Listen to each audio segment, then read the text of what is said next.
This past week has been a historic time for the United States and arguably for the whole world. Donald Trump has become the 47th president of the United States. In my previous episode, a solo episode, I mentioned that I envisioned the election going two ways. Either a very tight race won by Kamala Harris or a landslide by Donald Trump. And given the results that you'll see on the screen right now, it is safe to say that this was a landslide by Donald Trump. We can discuss why it happened, how it happened. We can discuss all of the context. We can discuss all of the campaign trail. But I think that's what I mentioned during my previous episode, which led to the election itself. So today, I would like to focus on the next 4 years of Trump's presidency. And why do I think, again, from a very limited information perspective, given that I don't have like a genie bottle to know what's going to happen in the next 4 years precisely, but I would love to see and to explore with you what the next 4 years of a Trump's presidency could look like. If you're new to the show, welcome. I'm Alex. I'm host of Through Conversations podcast, where we explore the truth through conversations with the most brilliant minds. And today we'll be discussing, like I said, the 4 years that are incoming for Trump's presidency. So let's get right into it.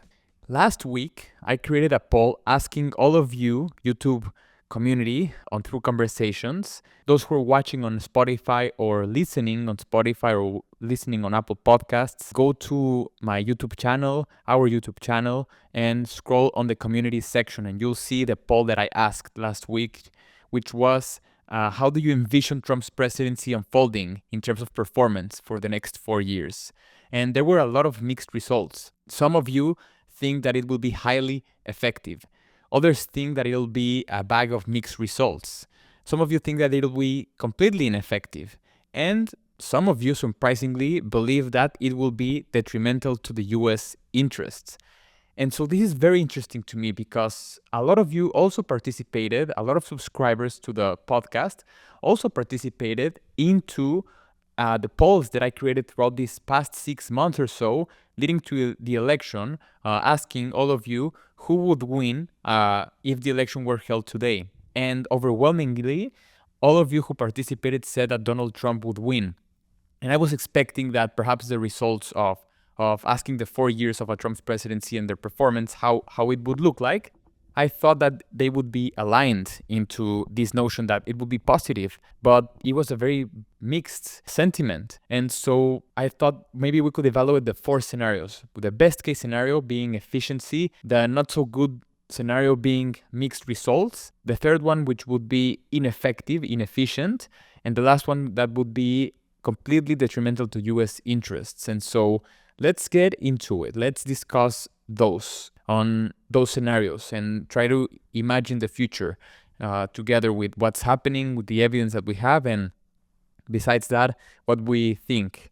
And so let's explore the highly effective scenario of the Trump administration. I laid out 3 basic points last week that I thought would be make or break in terms of who would win the election, which were foreign policy, more specifically the Israel war and the Russia-Ukraine war. We also discussed the border, immigration, and the economy. And so why don't we try to distill these scenarios into these 4 pillars? In terms of foreign policy, interestingly, President Trump hasn't even begun his presidency, and now rumors are swirling throughout the news that Trump has already, or his staff, have already drafted a peace negotiation between Russia and Ukraine that had very interesting points, which include withholding Ukraine's NATO membership for 20 years, the freezing of the current front lines, and the establishment of a demilitarized zone between Russia-held territory and Ukraine. So those 3 ideas that are being drafted for peace have already started, and Trump hasn't assumed office, so we could put this in the bucket of highly efficiency. In terms of the Israel war, Newsmax reported that Hamas officials have asked for an immediate ceasefire with Israel. That literally happened after Trump's election. So that would indicate that sooner rather than later, we would see an end of the war once Trump gets into office officially. And this in itself is highly effective, and hopefully That will bring also the hostages back home. That would end the catastrophes that are happening in Gaza, and that would be extremely beneficial for all parties. But what if we go into the mixed bag of results? We can explore how even asking Ukraine to stop its NATO alliance can be seen by many as a negative thing for that country in itself, for protection, and also for maybe some US interests. And on the other side of the coin, if there is not a solid relationship with Zelensky, that can also be detrimental in some ways. Ineffectiveness would mean that both wars continue on both fronts, on Russia's front and on Israel's front. We wouldn't see a ceasefire, but we wouldn't even see a return of the hostages and the end of the war. That would be highly ineffective. And detrimental would be that both wars continue to escalate. Both wars continue to see loss of life, escalations, maybe Iran even getting more involved on the tit for tat with Israel, and Russia getting more territory from Ukraine. That would also mean that Ukraine in itself would have to continue receiving aid, military aid from the US, which of course we know that Trump is against it. In terms of the border, this is a highly nuanced and debated topic, but again, during this election cycle, what topic wasn't highly debated and nuanced? So a lot of facets happen here because it's not just about closing the border, it's also about reform into asylum-seeking process and how immigrants are treated in a humane way and are processed in the United States. So highly effective scenario would be that there's an enhanced border security, meaning that the wall has been completed in strategic locations that significantly reduce illegal crossings, backed by increased border patrol, resources, and technology. This also assumes that other measures like improved detection systems effectively deter illegal entry, leading to a drop in unauthorized immigration. Mixed result scenario on the border would be targeted enforcement. While some aspects like expedited removals of certain nationalities show effectiveness, the policy might struggle with family units and asylum seekers. Here, the Trump administration, and enforcement actions might have indeed reduced illegal entries, but can face challenges in humanitarian considerations and legal battles over asylum policies, which could be seen as a mixed bag of results. Ineffective would be that there's economic and legal challenges. Of course, this policy, the border policy by Trump, the immigration stance, is focused heavily on enforcement, without, some say, addressing the root causes of migration, which are stemming from the situations in other countries, of course, leading to temporary dips in border crossings but not solving those long-term issues. This could result in increased smuggling operations as migrants find new routes and face legal pushback that prevents the full implementation of stricter policies, making overall effectiveness limited. And detrimental to the US would be seen as a mass deportation and economic impact. Pursuing mass deportation operations could lead to significant economic disruption due to labor shortages in key industries that rely on immigration and immigrant workers. Additionally, some say that social unrest could stir by causing such operations, and also the cost of enforcement and potential human rights violations could damage the US not only nationally but internationally with its reputation and domestic cohesion, potentially leading to economic downturns and diplomatic isolation. So this is an interesting point of view because we're seeing the four scenarios of the border policy and how they could play out. And hopefully they play out in the most humane, smart, strict way so we can also encourage migrants to come in the best way, in the legal way, and they are treated rightfully so, in the sense of, humane way. And going into the economy, last week I mentioned the inflation, how the Biden administration deserved some credit into helping with that. But let's discuss how the next 4 years of a Trump presidency could look like economically wise. Highly effectiveness would essentially mean economic growth through deregulation and tax cuts.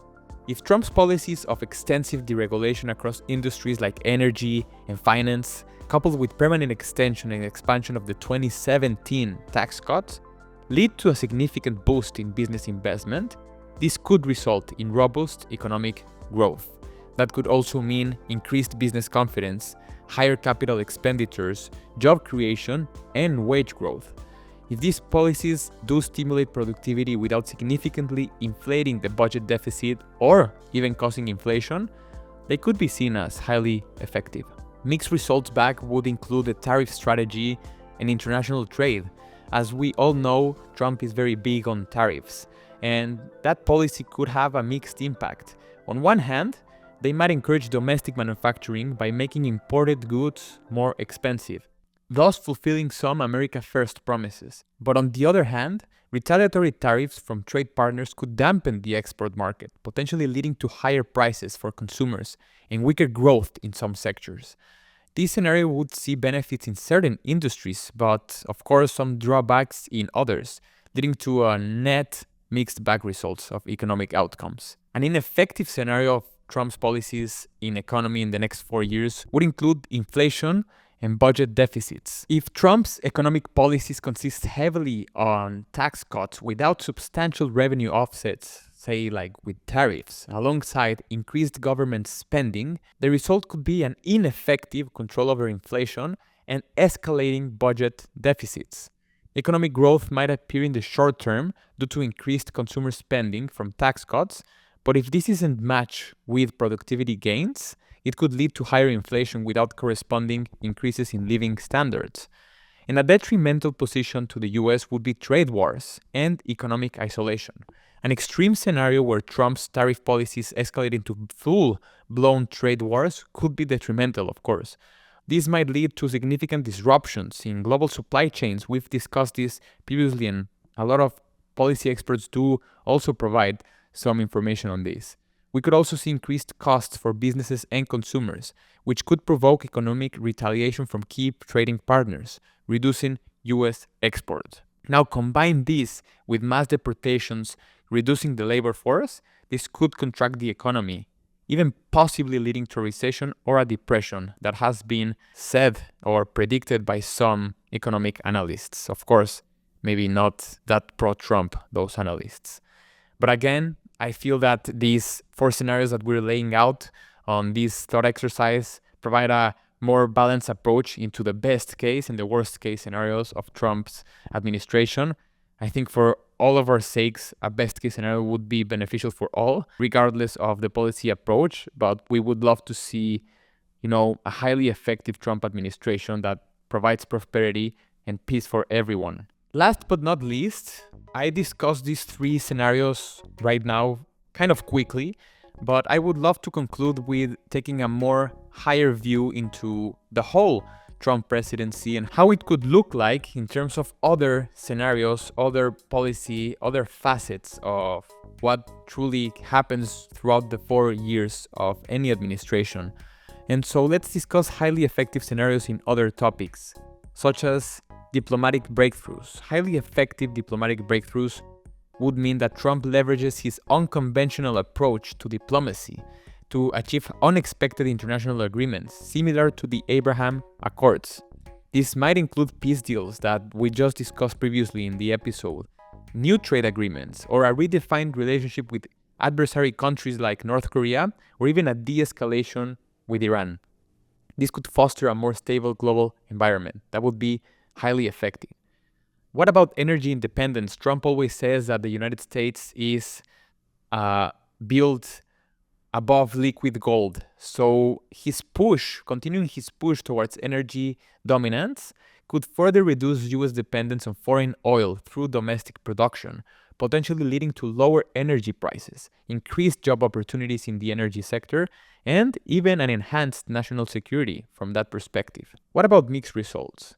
Healthcare policy, Trump has said that his efforts to repeal and replace the Affordable Care Act are good, which might lead to some reforms that lower cost or increase competition. But on the other hand, they could also reduce coverage for many Americans, leading to a mixed bag of outcomes for healthcare access. Environmental policy. While some deregulation might boost industries, this could be at the cost of environmental protections, leading to benefits for businesses, but potential long-term environmental degradation unless balanced with initiatives for sustainable energy. And for foreign policy, Trump's transactional approach might strengthen individual bilateral relationships between nations, but it could weaken traditional alliances like NATO if not handled carefully. This unpredictability might lead to both gains and losses in international standing. So, again, with the NATO situation, we know that Trump always has said that they need to put more of their part. Let's see how that plays out. Would that be into the mixed results back? Let's see how it plays out. Social cohesion. Policies that some perceive as divisive could exacerbate social tensions, leading to increased polarization without efforts towards unity or addressing racial and social justice issues effectively.